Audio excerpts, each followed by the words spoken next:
Hello, everyone. Good evening. Thank you so much, everyone who's here. Thank you so much for coming on such short notice and on a Friday night. This is a very special moment for us here, very special opportunity, and your presence here is really going to make it all that more so.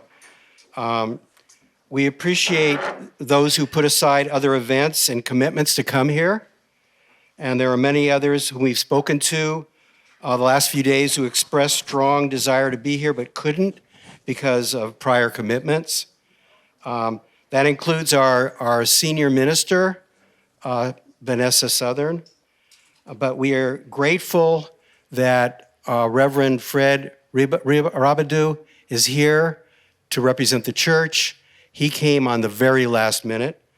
And so I'm going to thank Fred and ask him to come up and say a few words.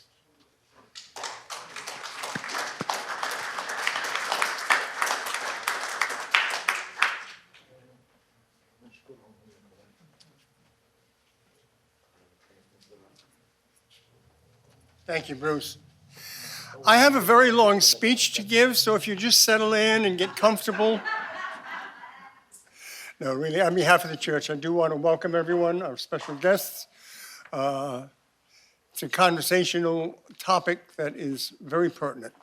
So I will call it short at that and just welcome you all to our church. Thank you for being here.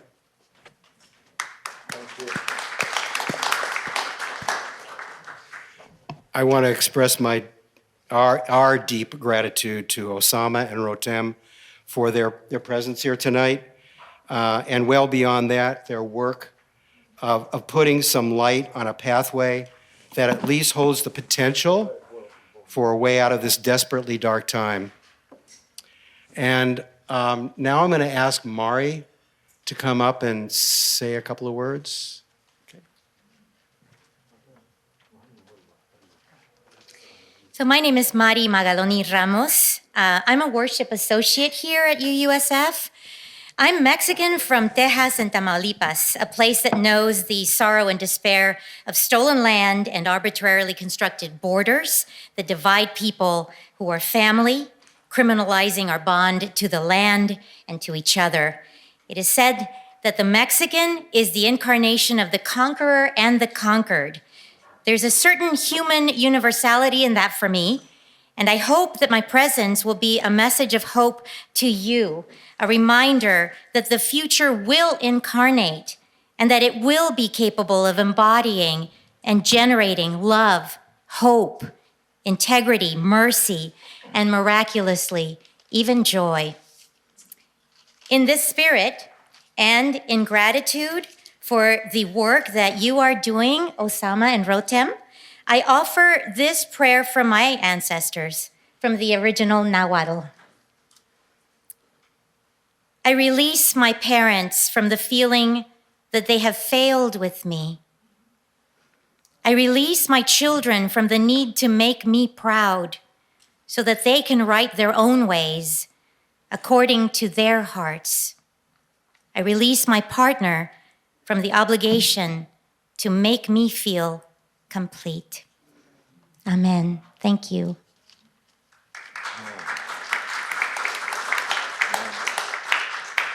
Thank you, Mari. The program tonight will be going for several hours without a pause. The bathrooms are out to the left or straight ahead out the door, if you need that. After I make some brief remarks, we'll hear from our guests for about an hour or more.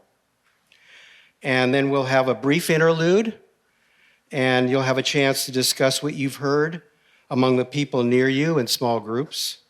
And then we're open, very briefly, and then we're going to open up the gathering for questions, comments, and conversation.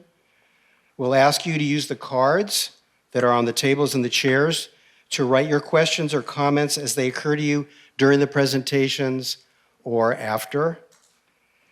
And now we're going to get a few words from John regarding a code of conduct here.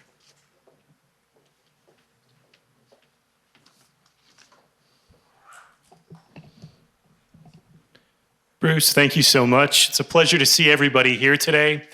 We utilize this space to discuss various issues that are affecting our world. We've developed this protocol as a way to really make sure that we're connecting with each other, that we're learning, and that we are respecting the dignity of all participants. It's therefore with that goal, we ask that people agree to the protocols that we have. We ask you to please do not use language that may be interpreted as demeaning to the speakers, to audience members, or to any specific social group.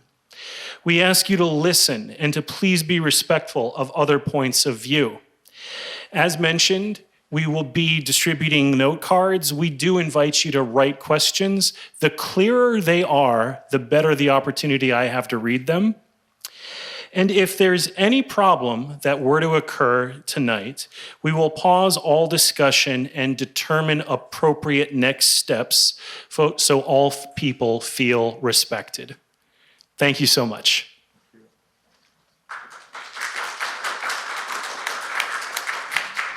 And with that, I think we're all anxious to hear what Osama and Rotem have to say.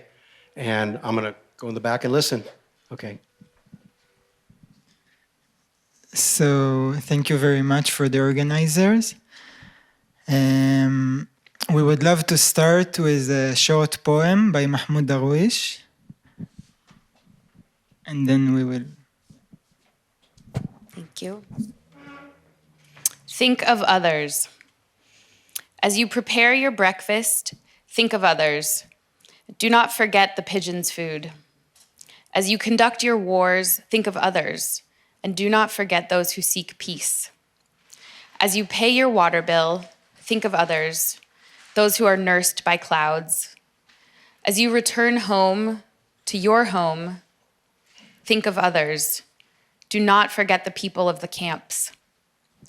As you sleep and count the stars, think of others, those who have nowhere to sleep. As you liberate yourself in metaphor, think of others, those who have lost the right to speak.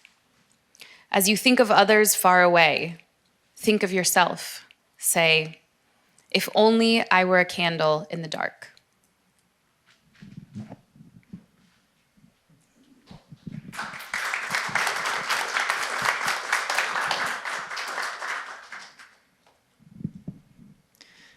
So, thank you for coming. For me, I can say it touches my heart every time I see again and again more people who are interested in other people, in other human beings, in suffering maybe of someone they don't know, but they still want to know and want to maybe understand better what is happening. So thank you for coming. So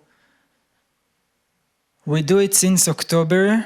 We didn't plan to do it every day since October, but we just couldn't stop.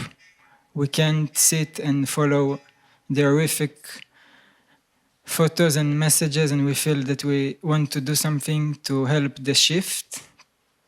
So we found ourselves giving similar talks all around Germany and now in the States for 8 months now. And yeah, I want to invite you to be receptive to what is coming. We are sharing our stories. We are not here to represent sides or to convince you that one is right and one is wrong, or to win conversations. This is not what we are doing. We are here to show that transformation is possible, to inspire you that change is possible and we can actually find ways to be together even in the darkest times. And yeah, we will start by the stories and later you will have opportunity to ask questions. We just want to encourage you to put aside the ideas and the perspectives you came with. It will wait you. You can pick it up in 2 hours and take it back home. But we want, maybe let's listen from the hearts let's find the curiosity to understand each other's experiences and why each side behave or think the way behave, because pain is pain and fear is fear, and we are all humans before anything else, before nationalities.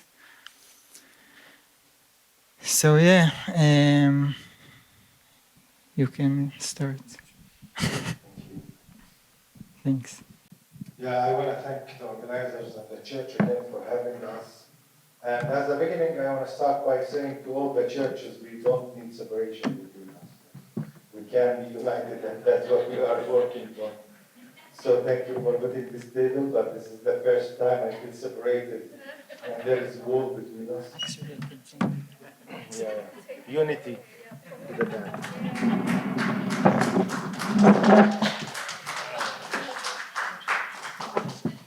That's me, better. I hope all the churches understand this lesson in the word, that it doesn't support us. I know, I'm just using it, don't be, I'm not trying to be judgmental. Just using the opportunity. So really, again, thank you so much. We're gonna start telling our personal stories, and again, it's not just to tell stories, it's to tell you how people live. And to if you put yourself in the place where they live, you will understand why they act this way. So for me, I was born in Jerusalem, East Jerusalem, in a small village called Iliwat, the village of my family. And early when I was a kid, I started to hear stories from my grandmother about how they used to live in peace in their village with a lot of olive trees and springs and horses and water. And in 1948, the Jewish people came and they started to attack all the villages around. And she left as a child with her family, and they left everything and they took only the key. And I was always terrified of the Jewish people, these people who kicked my grandmother from her house and took her house, and she still remembered this. Then I started to understand that not only my grandmother, my whole family in 1967 war went to Jordan, and no one was allowed to come back since then. Because Israel opened the border to them to leave, and then they closed it, so no one was allowed to come back. Millions of people left. My grandfather succeeded to sneak back from Dead Sea area with his 12 children to Jerusalem, first to Jericho, next to Jerusalem, and that's why we still have family there. When I was 8, my father was working outside Jericho, and there is law in East Jerusalem for Arabs only. If any Arab live outside Jerusalem, the municipality of Jerusalem, more than 3 to 5 years, Israel can cancel his or her residency. And this is part of the transfer happening. You are not allowed to build house. You are not allowed to fix your house. You are not allowed to add rooms, and the family is growing. And this way, you have to leave, and if you leave, you lose your right to live in Jerusalem in order to make change in the majority of the population in Jerusalem. We left to Jericho. For me, it wasn't really a big deal to leave Jerusalem. As a child, Jericho was actually nicer and flat.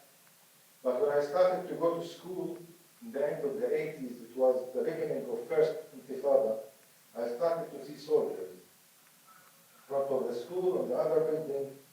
I was always terrified to go there or to bath, so I usually come from the backyard. Once it stopped me and they started to talk to me in a weird language that I never heard and I don't understand.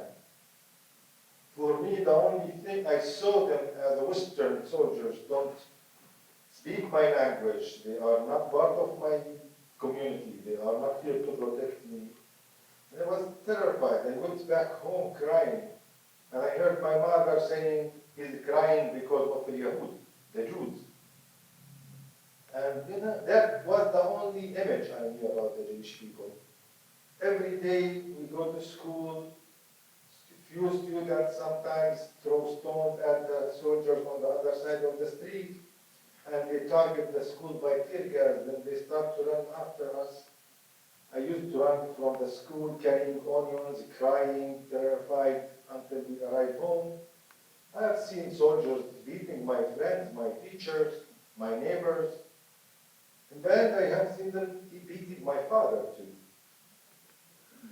And I felt someone just attacked the security of my life because my father was like the strongest person in the world. And I wanted to take revenge for this strong person. I was thinking what I have to do. Like, I don't have army to be part of the army, but I have special units or air forces or tank forces, you know. So like everyone else, that was our daily life, the soldiers and people throwing stones at them. Even when there were no soldiers in the street, we as children, when we are bored during the day, we used to split to two groups. One is carrying a piece of wood with a rope as a weapon, and the others are throwing at them tomato as stones. So that's our daily life. Just to people to understand that we did not grow up in Switzerland.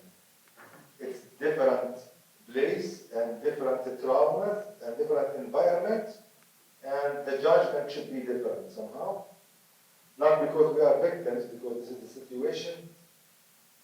And when I started to resist, I started to write graffiti on the walls, like Free Palestine. And then I started to collect shirts with my friends and sew it and raise the flag of Palestine on the top of the trees in the neighborhood.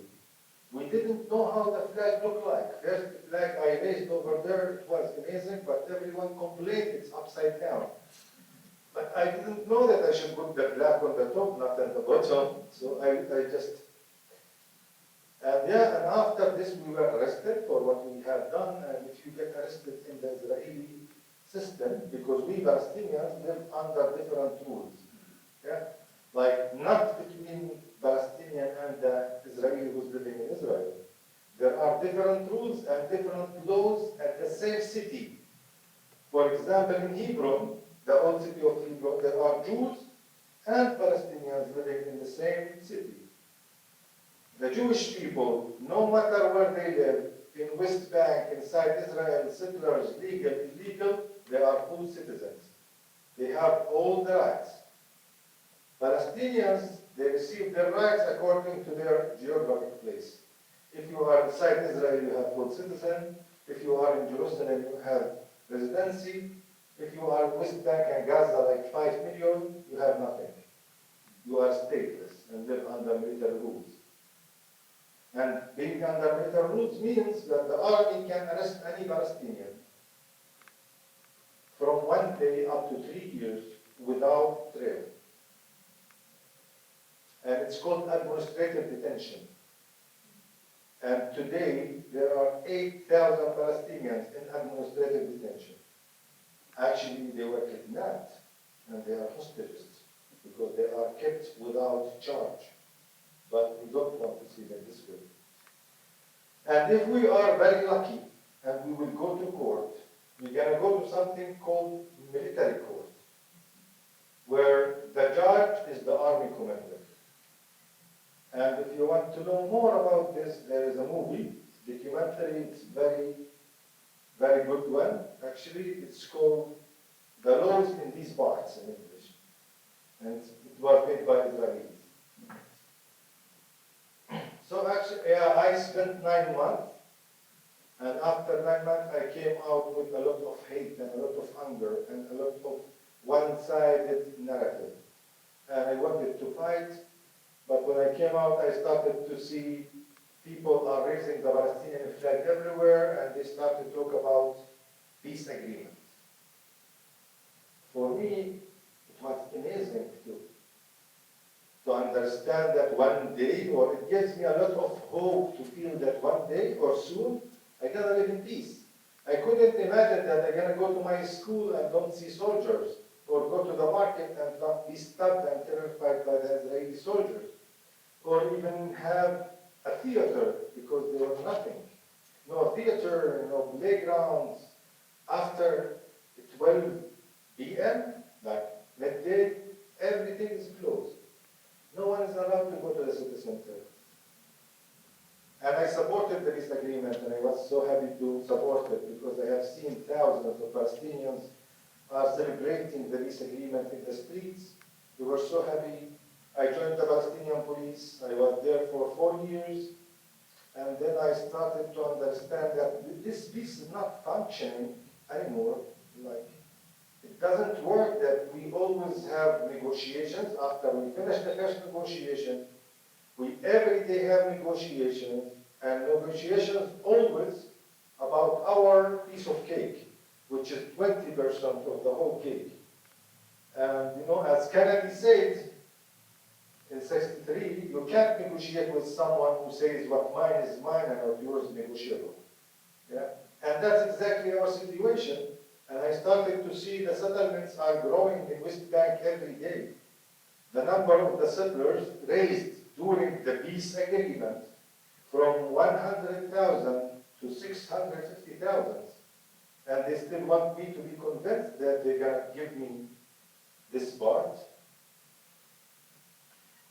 So I left the police and I joined the resistance again. I was wondering what is the right way, but the second intifada started. I was in an internet cafe, and a lot of my people were, my friends in that internet cafe were shot and killed after we get attacked by undercover Israeli soldiers.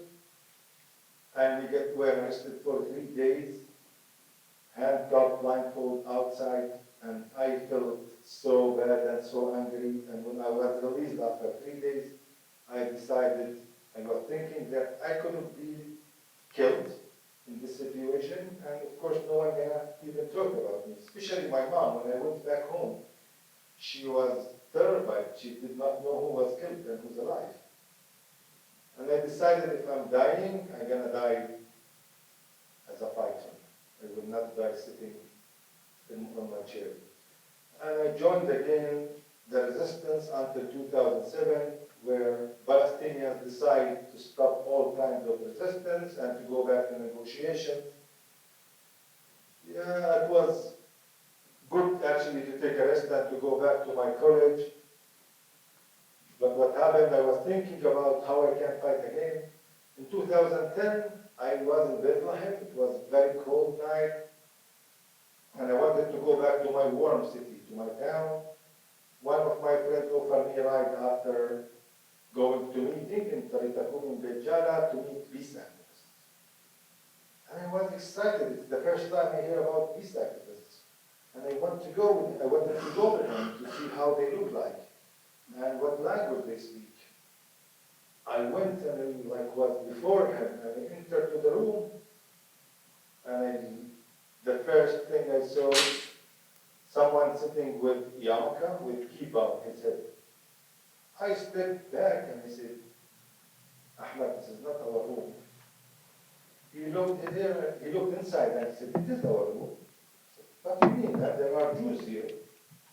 He said, yeah, Jews believe, there are some Jews believe in peace.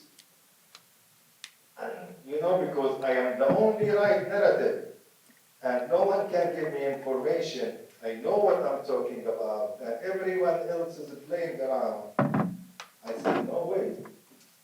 What do you mean Jews want peace? Well, since we signed for peace, they are confiscating our lands piece by piece. And they even killed their own prime minister because he signed peace agreements. What are you talking about? And I went out very mad and very angry again because I'm the right one. And when I was sitting outside waiting for him to come and take me because it's very far, I heard Israeli woman saying, someone was translating her, I am Israeli, I'm Jewish. I believe we have the right to live on this land. I know why we came here. I know what happened to us. But I don't think we have the right to occupy other people's homes and lands and expel them and keep them under different rules and different rights and ask them to be silent. This is not in my Judaism. This is not in my name. And if we agree with her or not, these words were like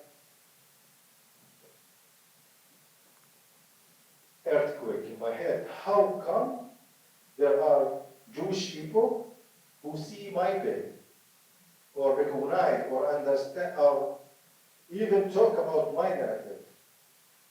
Every time I was talking to them, first I didn't meet more than full armed soldiers. And that's what Israel wanted me to see. They never created a place to meet Israelis as normal human beings and to study together or to learn together. We always separated. And all what I knew about them is their arms, their power. Suddenly I have seen their hearts. They speak different way. How come she's good Jewish? How come there is such a thing? All what I knew about them is violence and fears and power. Yeah, and this was very hard to me to accept, and I decided to go back after 3 months to meet more of these groups and to see what they have to say. And there I met one of my good friends. He was a pilot in the Israeli Air Forces who refused to serve in the Air Forces with a lot of his friends in 2009 because in 2008 they refused to airstrike in Gaza or to participate in the airstrike in Gaza. And they said, we were not trained as pilots to go and kill innocent children. And they refused. And for me it was, wow, there are really good Jews, not one. And these people understand what's going on. How come I never met them and I don't know anything about them? Yeah, so I started to meet more and more Israelis, and I started to understand that the system is working to separate us and discriminate us to keep us enemies. And that's the goal of the system. And this is not serving anyone, any side. We need somehow to break this system. And I started to bring Israelis to West Bank, to our towns, to show them, to explain to them what is life under occupation. You can't come and build your wall between my house and my land, which is my only income. Yeah? So you took my income, and then I resist, and you kill me, and my son will come to resist, and they call him terrorist and extremist. You created this extremist because you took his father's home, work, life. If you want to make change, we have to change the system. We don't have water because the settlers, the illegal settlers, according to the Israeli law and the international law, who have more rights than me, not only in Israel, also in America, also in Europe.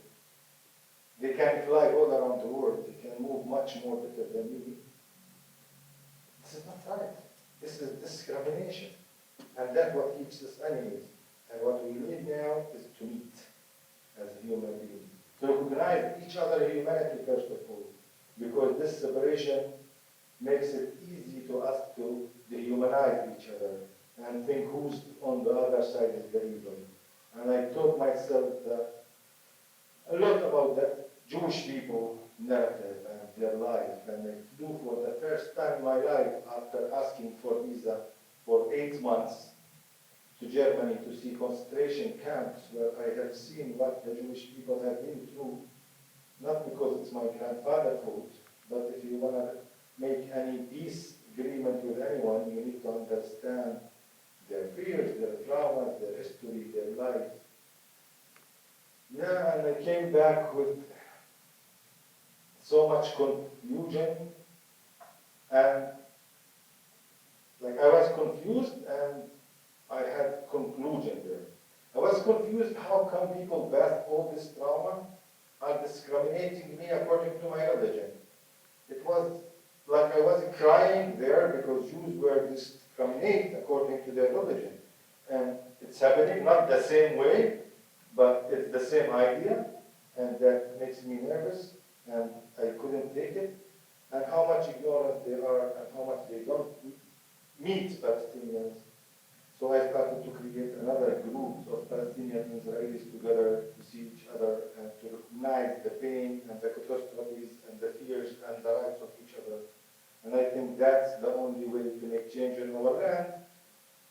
And I was always inspired by the same poet Mahmoud Darwish, British who was in love with a Jewish woman before he was expelled from Deir Assad. Her name is Tamar. So when he was in Lebanon, he used to write about her and write Rika, the name instead of Tamar, because he didn't want to be normalizer like me. So she asked him when we are going to meet. He said after a year and a war. She asked, when will the war end? He said, the time we meet. Thank you.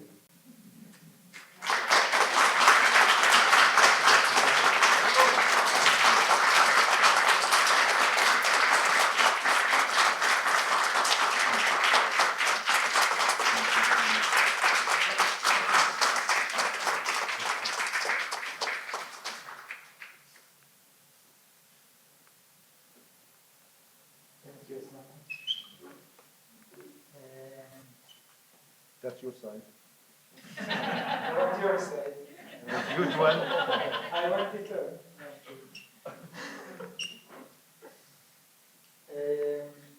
Yeah, so I was born and raised on the other side, on the Israeli side. And I didn't know Palestinians as a child, not as a teenager. There were only Jews around. In my village, there were only Jews. In my school, only Jews. Maybe I started to hear first time about Palestinians. I was 10 years old, 2000, second Intifada. And I hear about suicide attacks every week. People are exploding themselves in buses. And as a child, I was terrified. I couldn't understand how is it possible that human beings are willing to kill themselves in order to kill me. And because they don't teach us Arabic in the Israeli school system, I couldn't understand the word in Arabic. And many times when I used to take the bus from place to place, if someone spoke Arabic next to me, I was scared because who knows what might happen.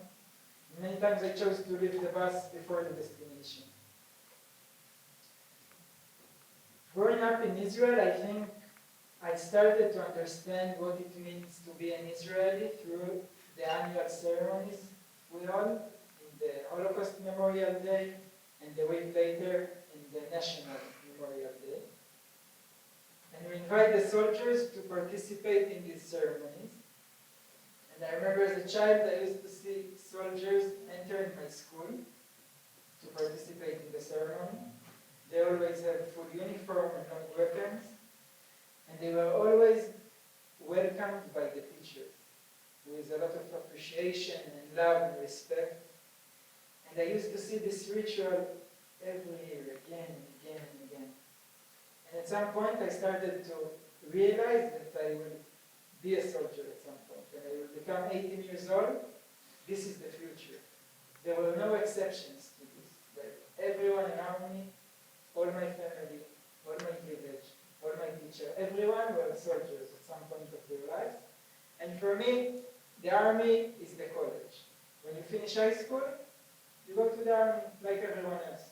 It didn't even cross my mind that refusal is an option. Later, my mom started to take me to her own ceremony because her cousin was killed as a soldier. And again, similar scenarios. So we go to the graveyard this time, and soldiers from his unit entering the graveyard. And this time my mom is the one who is welcoming them with a lot of appreciation, love, and respect. And again, every year, again and again and again. And I was always told he sacrificed his life so we can be safe while protecting us. And he was some kind of the hero of the family. And I remember as a teenager, at some point I started to have this inner motivation. I want to be a soldier in this unit. Like the cousin of my mom who was killed, it was some kind of elite unit. And I believe like any other teenager, in any other place all around the world, I wanted to be accepted. I wanted to feel appreciated. I wanted to feel loved. And for me, this was the way to be accepted, to be part of my collective. going to serve in the army like everyone else. At the age of 17, I traveled with the school to Poland to see the death camps, to learn about the Holocaust, like many other Jewish students in Israel. And I remember it as a very intense experience. There were Israeli flags everywhere. And the conclusion was that the solution for European anti-Semitism is Jewish nationality. And we cannot trust anyone to protect us. We have to do it ourselves. And if we'll not go the next year as a collective to serve in the Israeli army, who knows what might happen? Maybe even history might repeat itself. So I came back from Poland very motivated to be the one who is now taking responsibility, to become part of my collective, to sacrifice for the collective, to protect my people. And I joined these groups that are supposed to prepare the teenagers to the army service. Again, very motivated. And I was recruited to the same unit as the cousin of my mom. It was some kind of elite unit, one of the best units, and I made a lot of effort to be accepted to this unit, and the reactions from everyone around me were so supportive, my family, my friends, the teachers, everyone, that I was convinced I'm doing the most important thing I can do in my life. I felt so proud of myself, I felt aligned, I felt, wow, it seems like I'm doing the right thing, because everyone is so supportive, right? And then, like for 2 years, there were very intense army training in this unit. Still, I've never met a Palestinian at this age. I'm 20 years old, and my team was taken to a Palestinian village in the West Bank, on the other side of the wall. And it was actually the first time I go to the West Bank. I crossed the wall, because my father always used to say there is occupation in the West Bank, and there are settlers, and it's very dangerous for us Israeli Jews to be there, because if the Palestinians will know you're an Israeli, they might hurt you. So don't go there. And then at the age of 20, me and my team, a group of 15 full-armed soldiers, we crossed the village by foot. When we reached the center of the village, the commander came to me and to another soldier and told us to take the shock grenade and to throw them into one of the yards. And I remember as if it was a movie. I didn't think twice. I was very focused on following the order. I took the grenade, I threw it, there was a big boom, then silence again. Everyone is probably terrified inside their homes. And on the way back to the base, suddenly the other soldier, Nevo, called me. And he said, you know what, I think we shouldn't do such things. There was no immediate danger. We didn't see anyone, actually. And I remember it caught me unprepared, because I felt, yeah, I agree, but how come I didn't think about it myself? It didn't even cross my mind. There was so much focus on the mission.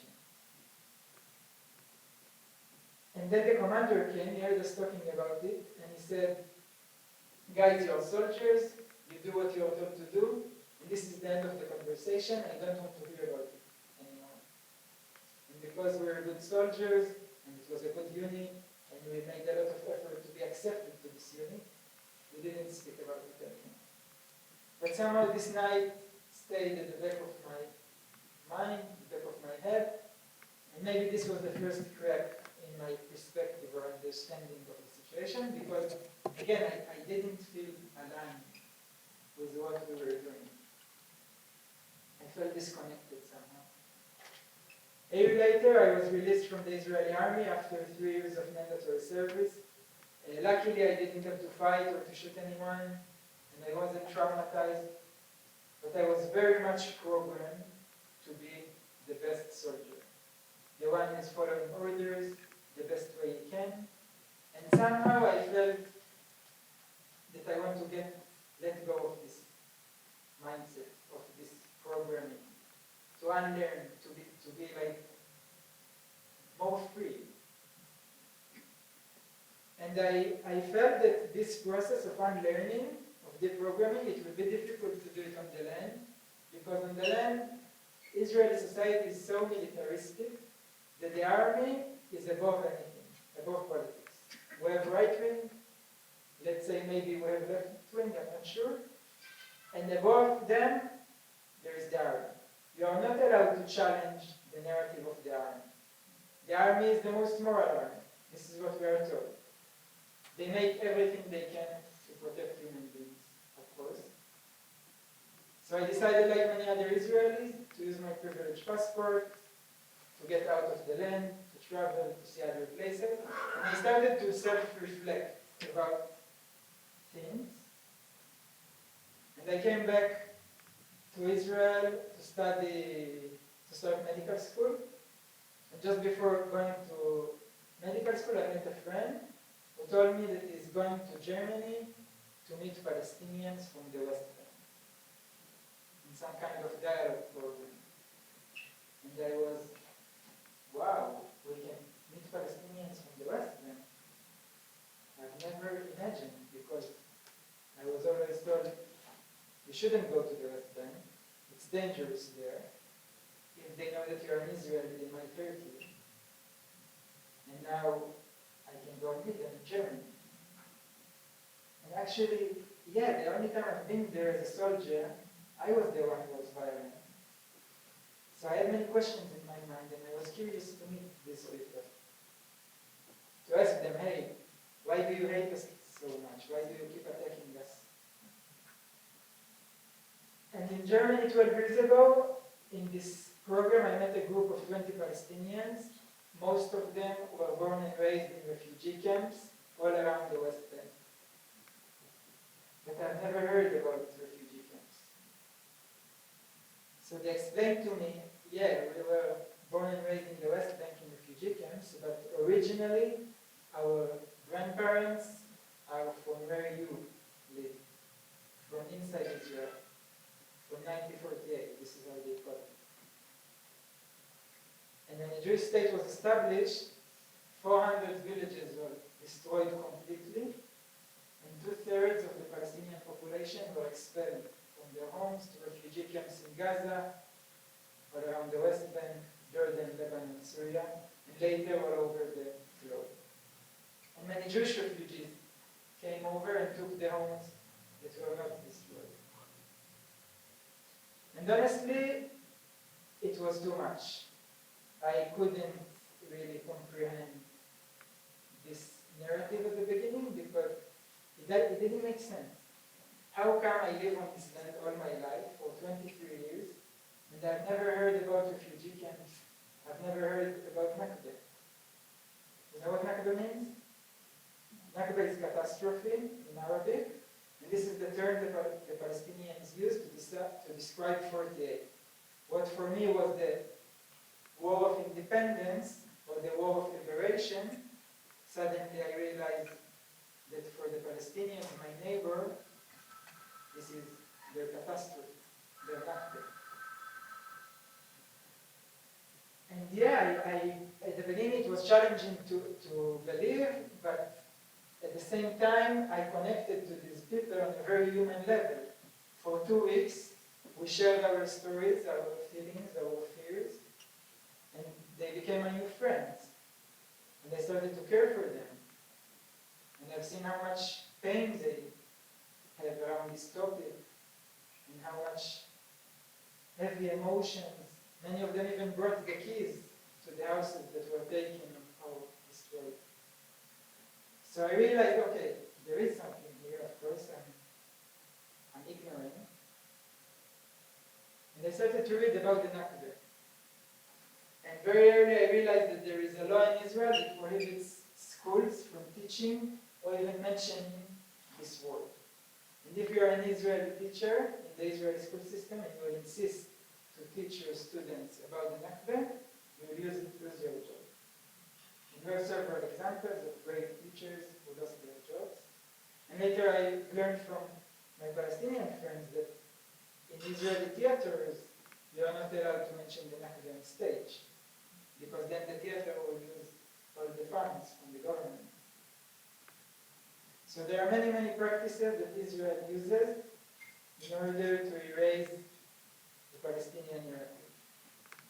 Because it's much easier to justify your violence, our violence, as self-defense when there is no context to the violence of the other side. If Israelis will know that 70% of the people in Gaza are actually refugees from 48, and for them, of course, they are fighting for their liberation and for their freedom and to end the siege, but for them, they are also dreaming about going back to their lands that were taken. So there is context to the violence, and there is nuances. And it's very important to remember the context, I believe. Not because I think that we can go back to 48 and this is the way to solve the conflict, but I believe in order to connect, to create understanding, to feel the pain of each other, we have to listen first. And I went back to Israel, very emotional after this experience in Germany. And I was trying to talk to my family, my friends about it, about the Palestinian narrative. But unfortunately, most of the people were very defensive and very intimidated by the topic and didn't have the emotional capacity to hold space or weren't interested. It was too much for them. And for me, it was very painful to realize that when I want to speak about this issue, I am alone. No one is there to listen. And this experience is not unique. Every Israeli person who will decide to learn about the narrative, the reality of the Palestinians, and then to speak up for justice, will feel the same, will meet the same rejection. And many choose to live because they feel so lonely, and they cannot bear the pain of the loneliness or the injustice. And I was lucky, I met activists, Israelis and Palestinians, who became my new community, my new support system, who understand that the first step towards a different future is recognition, acknowledgement. And as long as we reject or ignore the narrative of the other, identity of the other, we cannot reach reconciliation. And then I met Palestinians from the West Bank, and they became my new friends, and I decided to move to live with them in the West Bank. And this journey to the West Bank, to the other side of the wall again, but this time not as a soldier, but as a human being, who is interested to get to know his neighbors, their experience, how it feels to live under military occupation. And to learn the language, because I realized the language is the barrier. As long as I cannot listen to them in their language, I cannot really understand the nuances. And after like 6 months in this village, I started to speak and understand Arabic. And I became quite fluent, and suddenly the whole experience changed because I was there in this village. This village is supposed to be very dangerous for me, right? And the entrances to every village, town, city in the West Bank have red signs saying, Israelis are not allowed to enter, this is a very dangerous place for you, the army cannot guarantee your safety here. And I go inside intentionally to live with my new friends, and I'm safe. I'm getting to know more and more Palestinians, and it's fine. That once I recognize the reality, they accept me. And it was very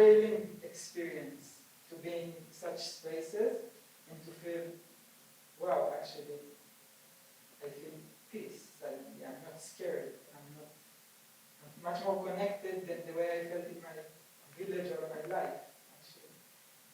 And I can take the bus from place to place, and they speak only Arabic around me. And I'm not terrified as I was as a child, because no one is going to attack me, right? They are just talking about daily stuff. And then the wall, this security wall, this is how we Israelis call it. Suddenly, I couldn't really understand why we need this wall anymore, because I'm on the other side, and it's okay. And suddenly, the Palestinians are telling me, you know, you built the wall very close to their homes. This way you can confiscate all our lands, and we lost our olive trees. And then at the weekend, when I want to go back to the beach, I can take my car, cross the checkpoint because I'm Jewish. I can move freely. And in 1 hour, I will be at the beach in Tel Aviv. But I cannot take my Palestinian friends with me because they cannot move. Right? So I started to see this wall as the separation wall rather than the apartheid wall, because it's not there to protect me, it's there to control their lives.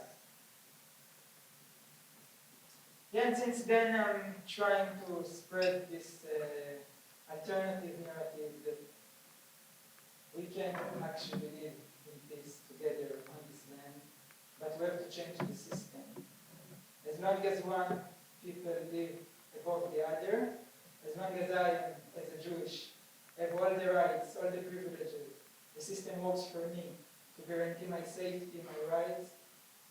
And 5 million people live in Gaza and the West Bank, stateless, without any residency, any citizenship. This is the source of the violence. And people will resist it because they want to be liberated as anyone else. So instead of sending us weapons and telling us that maybe by force we can guarantee your safety, no, our safety will be guaranteed only when we build trust, when we create relationships, when we take down the walls. So privileged and grateful for what Osama and Rotem are doing here. I don't know the extent to which they've traveled, quite a bit. I know they've done dozens or if not scores of these kinds of gatherings, and I think it's going to make a difference. And I'm really grateful to what they're doing because it's one way out of this madness, and I think all of us have been feeling this last year, particularly the horror of what is engulfing that part of the world and potentially the whole world with this conflict. And anyway, at this point, I would like to ask that everyone get together with the group of people around you and spend the next 10 minutes talking about, whatever you feel, whatever this narrative, these conversations have brought out in you, makes you feel. And at the same time, if you have some questions or comments you want to make, you can write them down on the cards. And then we'll get back together here in about 10 minutes. And, reach out to someone you may not know. It's an opportunity for us to, meet new people at this point. And we'll be reconvening in about 10 minutes, okay? All right? Okay. All right. The beautiful man in the blue ball cap is happy to accept the questions that have been written out. The clearer you write the questions, the easier they are for us to read.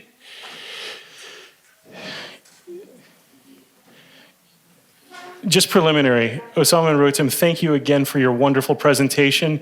Are you guys okay to answer questions now? Yes. Okay. So the first question is, are there any settler organizations that believe in coexistence that peace activists can have dialogue with?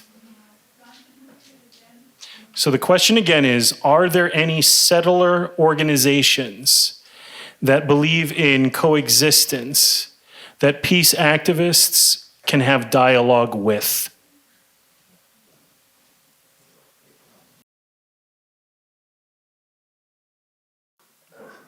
Yeah. So important questions about the peace organizations. I don't want to go far into organizations and what is the meaning of organization. And for me, organization is somehow linked to the system, most of the organizations. But I want to say, yeah, there are several organizations on the land. Israelis and Palestinians are working together. There are many different groups, some of them like Israeli Palestinians with Israelis, and some of them Palestinians from West Bank with Israelis. They are minority of the minority. They are very small groups. And here I want to say that no matter how many peace organizations we will have, and how many people are convinced about peace, as long as there is no law to force the two sides to commit to the peace agreements, we won't have peace. We had this agreement in Oslo, and the Americans and the whole world signed on it. And we decided not to build settlements in West Bank since then. And since then, Israel keep building settlements against the international law. Every day they do something, entering to Area A, building settlements against the international law, occupying the Palestinians against the international law, preventing them of movement. Everything happening against the international law, and the international law doesn't focus. You know? Like Israel violated the international law 135 times already. And the international law doesn't focus. And if the international law suddenly will make mistake and work well, and the international community will take decisions against Israel breaking the international law, the Americans will come and raise veto. Yeah? America raised veto 70 times from 90 to protect Israel from the international law. So no matter how many peace agreements and peace organizations we have, as long as the big countries, the democratic countries of the world, don't support the peace and don't force both of us to commit to peace, and someone is above the international law and they are always justified, we will never have peace, and that's why we don't have peace until today. For example, America and Germany and the Western world offered us the two-state solution, which is 20% of our homeland. We Palestinians accepted, and a lot of Israelis accepted. Yeah? But you know that America did not accept yet, because America still don't recognize us as a country. So when I come to America, to the borders, I'm stateless. Because America offered me something and they didn't recognize it by themselves. And that's the biggest problem. Peace organizations can make small changes on the ground, but they can't change the situation in general. And Palestinians in general are disappointed from this whole peace talks and peace organizations and peace movements, because somehow it shows the international community that there are people working for peace and they are trying to make peace, while the government is building or creating facts on the land to prevent peace. Yeah? So for a lot of Palestinians, they start to target or we go against these organizations and call them normalizers. What is normalizers? Is this word normalization is to show the unnormal thing normal. And when we on the land film Israelis and Palestinians are eating hummus for peace, yeah, it shows that we are normal, we live in the same place, we live in the same, no, the picture don't say that we have different rights. And it doesn't say that I have to go back to checkpoints and stop for hours, and the Israeli will go back to his privileged place where he has all the rights. And so that's why it's very difficult to make change through these organizations, as long as there is no justice in the international community and the international law. Thank you.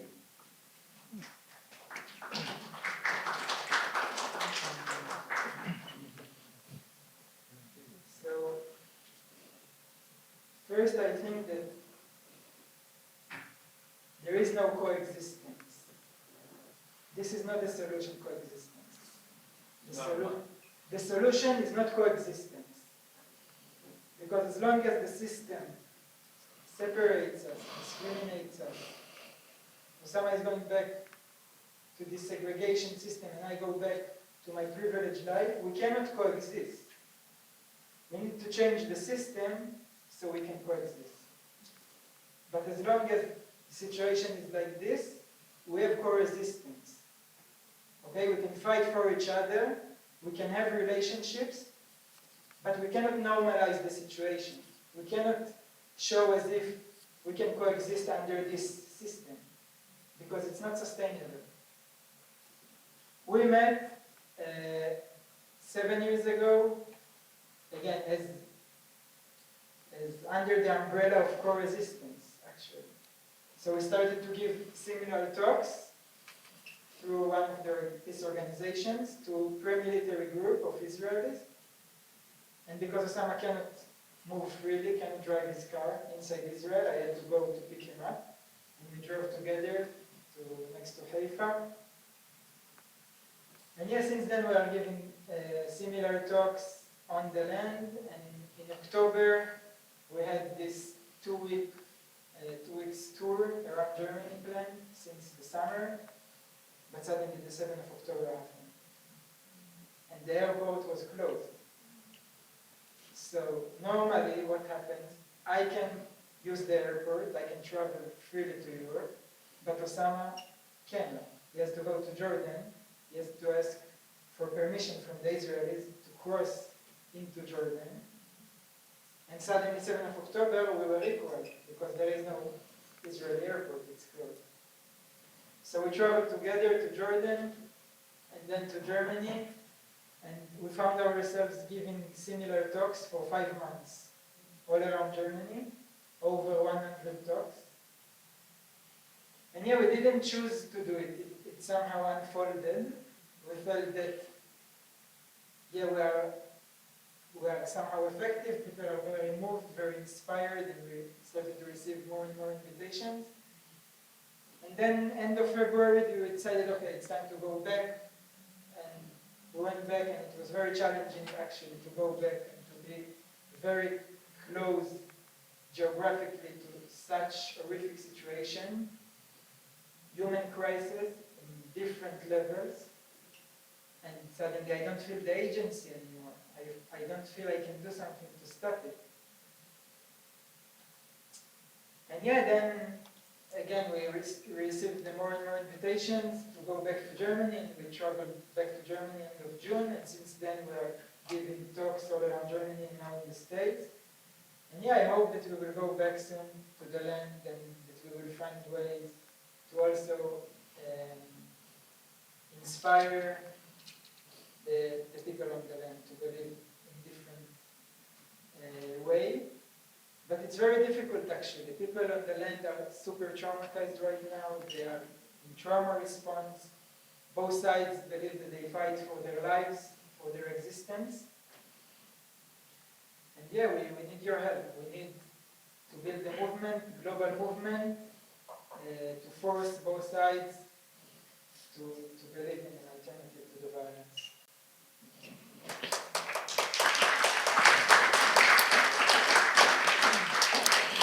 You mentioned the difficulties with travel.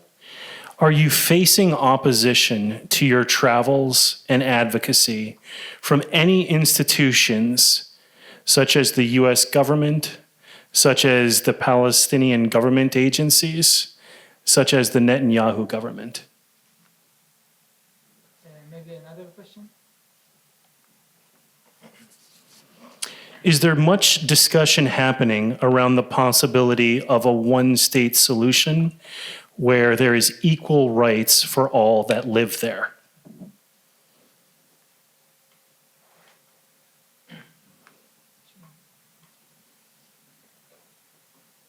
I will answer the solution, because sometimes we are busy about what is the solution. And for a moment we forgot that we are not in a place to think about the solution. Right now, we are in a place to stop the death of innocent children dying every day.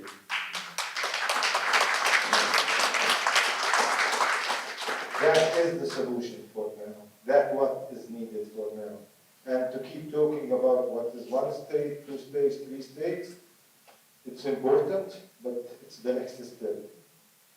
And if I want to talk about this, I think this is the only way to live on the land.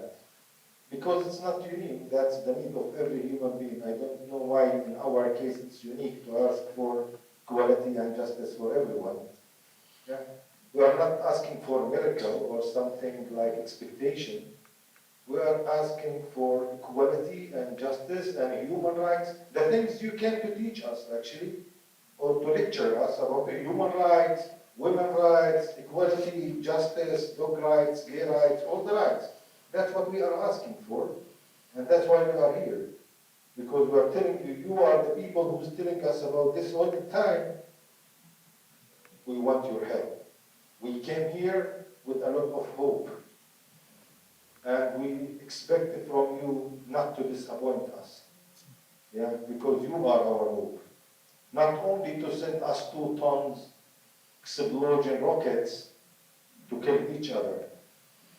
You are our hope to send us better leaders maybe, or better laws, or to make our place better if you are involved anyway. Thank you.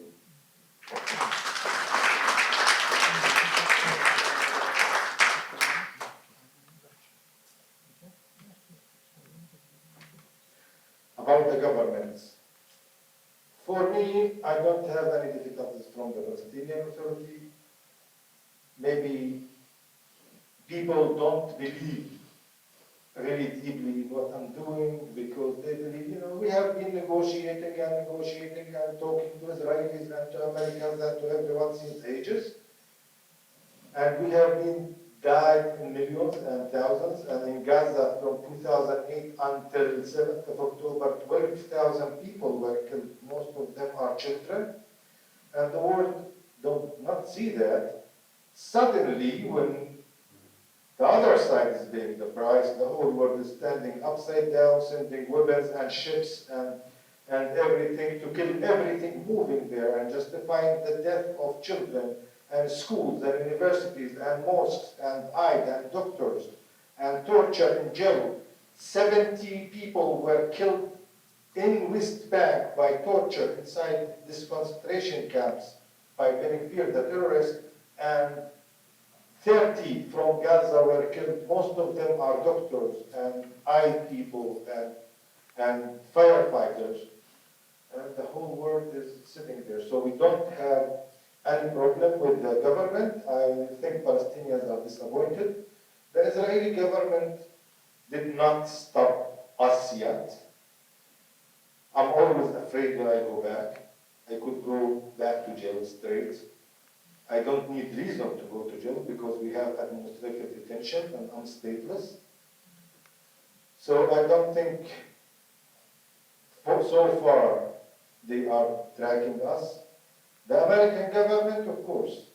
I came in 2019 to give such talks. I usually lie to them and say I'm going to visit my friends at the airport. Once I tried to be honest with the Americans, and I told them I'm going to give speaking tour. They Googled my name, and they saw that I'm a peace activist, and they canceled my visa, handcuffed me, sent me back home, the same airplane. Yeah, and now after 6 years, I came back here, or 5 years. Okay.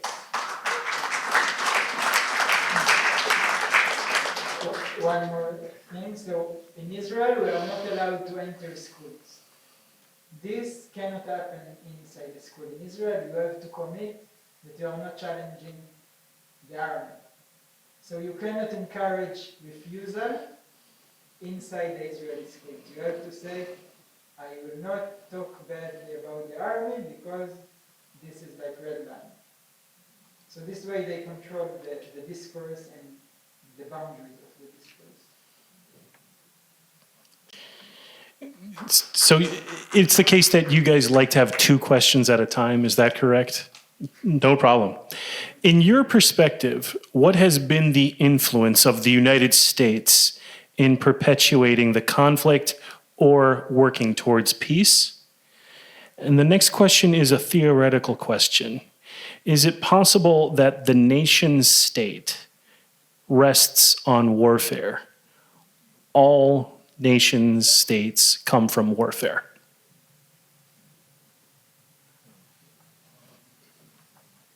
Yeah, so first I think nation states is a very bad idea,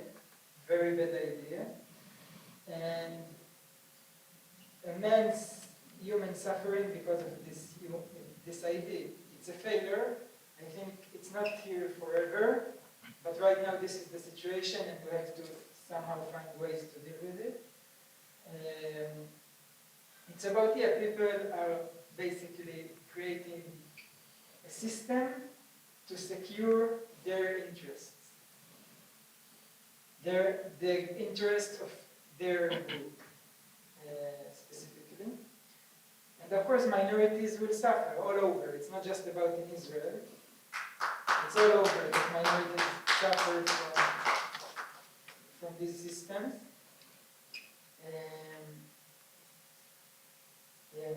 The first question was, Do you see the United States working towards peace or being a great disruptor of peace in the region? so you cannot support one side unconditionally and to believe that you support peace. Right? When you support one side unconditionally, actually you support war. When you sell bombs and you make billions of dollars from this weapon industry, you support war. When you tell the Israelis, I will protect you no matter what the Israeli, what we understand from it, that everything is allowed. We can do whatever we want. We don't have to compromise about anything because we are the chosen people. America chose us. Right? America is God, of course. So America chose us, and why would we compromise? Like, they will protect us. They will send us weapons. So if we want, or if you believe in peace, you have to change the strategy completely. You have to tell us, hey guys, we care for you, we want to protect you, we believe you have the right to exist, but not this way. This way, you endanger your future. So we need a good friend now to come and tell us, stop, this is not productive, this is not protective. And once I believe the Israelis, we will understand that we don't have unconditional support, we have to take care or to consider international law, then things might start shift. But as long as the biggest empire tell us who cares about international law, we can put veto whenever we want. So the little child will start to comply to the international law when the empire doesn't. It's fine. It's ridiculous. Right? I just want to be fair about America and say there are two presidents who really understood what's going on and supported the case, and their intention was peace. One did not work with him, his name is Jimmy Carter, and if you just watch his videos, you will understand why the Americans don't want to know. Yeah? The other one was Bill Clinton, that he forced somehow the two people to sit and to talk and to try to find a way. He did not continue because he wasn't the one who was elected after. But for me as a Palestinian, I felt the only times that the Americans were willing to stand for justice, not justice, it's not even justice. It's, if I want to stand for justice, it's a big deal. But let's say the international law, it was only Bill Clinton who really tried to follow the international law on both sides. Thank you so much. The questioner says, I understand that your journeys led you to join Combatants for Peace. Now you have moved on and beyond that group. Could you tell us why?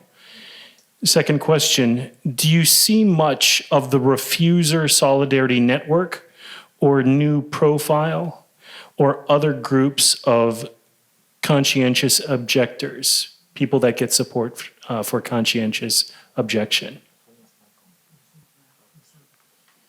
Yeah. So about, we met through Competence for Peace. Actually, this organization is Israeli and Palestinian people who decided to fight together against the occupation.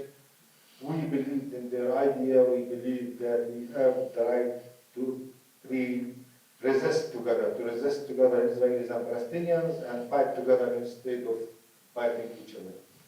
But now we felt like we don't want to be part of any frame. We don't want to be part of any organization that could put rules on our speech and our talks. We want to say our beliefs the way it is and the way we believe in it, and we believe we have the right to tell the truth and to say it the way we see it, so that's why we don't want to be labeled with any organization, and we want to be free as our message is to free us. So we decided to free ourselves first from any kind of organizations and this is our way. And the main reason that we keep going is you guys. People supported us. We left our work, we left our families, we left everything. We won't be able to continue and to spread our message if people did not support us by giving us talks like this, by hosting us in their homes, by giving us flight tickets or travel tickets or donate to us. We have box over there. The big checks go to Rotem. Be careful, but the cash go to the box. Thank you so much.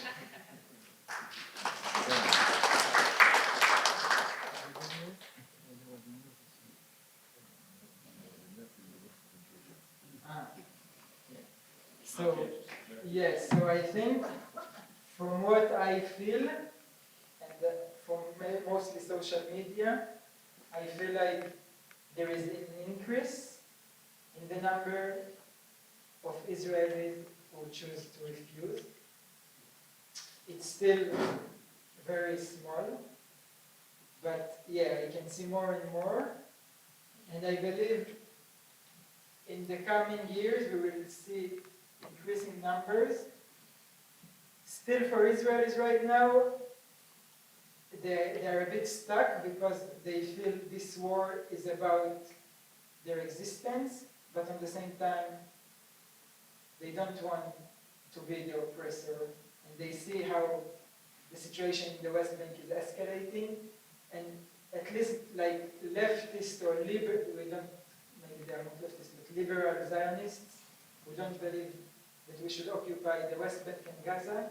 So many of them are speaking against the occupation, but still they go to serve in the army because we have to protect ourselves from Lebanon.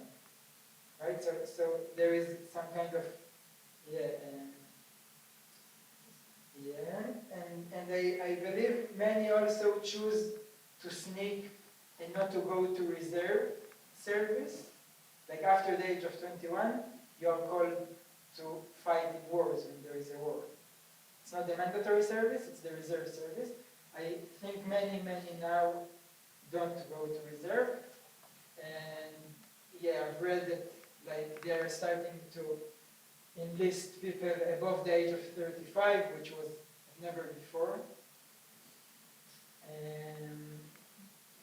But still, like the existential threat is very, very alive right now.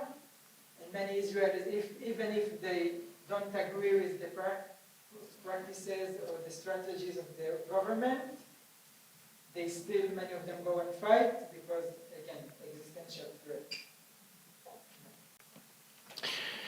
In our small groups, there was a wide range of feelings and narratives that we urgently wanted to discuss. Are there groups forming now where people can further explore this and work towards mutual understanding? That's question one. What specific actions can we San Franciscans do here in San Francisco to bring more understanding and political pressure for Palestinian rights?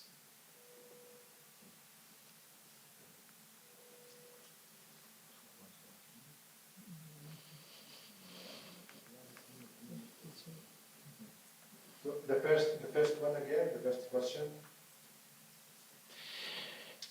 After your presentation, when we were in our small groups, there was a wide range of feelings, a lot of people with different perspectives. We urgently want to discuss this more. Are there groups and people forming to explore this and work towards mutual understanding? Thank you. So, if you ask me on the land, I will give you the name of many groups, and you can follow them, and I can give you their websites, and they're mostly Israelis, like Breaking the Silence, and Bet-Seven, and Yeshdin. Here I know Jewish Voice for Peace and many other things, but I don't really know the names of the organizations here. But my advice to you is don't listen to anyone here. Don't sit with a group and try to understand anything. You have a privileged passport. Come around, you take the flight, I will host you. I'm gonna be your host. I'm gonna put you with Bedouin community in South Hebron Hills or next to Jericho or in any place you choose. Yeah, in Palestine, and you're gonna understand everything by yourself and you're gonna come to teach people. That's the way to make change. It's by seeing what's going on and not keep wondering about what's right and what's wrong. What we can do, I think you can do a lot. You can educate yourselves, you can educate the children, you can change the education system because this education system is giving them the same education that they gave to people long time ago to keep them under this control. I don't know what you can do, but for example, someone asked me, 50% of the Americans don't agree with what's going on, but we don't know how to stop it. We don't know. I said, what do you mean? I think it's they told me it's the biggest democracy in the world, no? I'm mistaken? Okay. So if it's not the biggest democracy, if it's not the biggest democracy, it's a normal country, and if 50% of the population of any country don't go to work for 1 week, they're gonna change the system. Yeah. So don't ask me what we do. I'm asking you, what are you willing to risk and to do? Because you can't change the system by sitting on your comfortable sofa with your air condition, talking to someone else and think you're gonna make change. Thank you.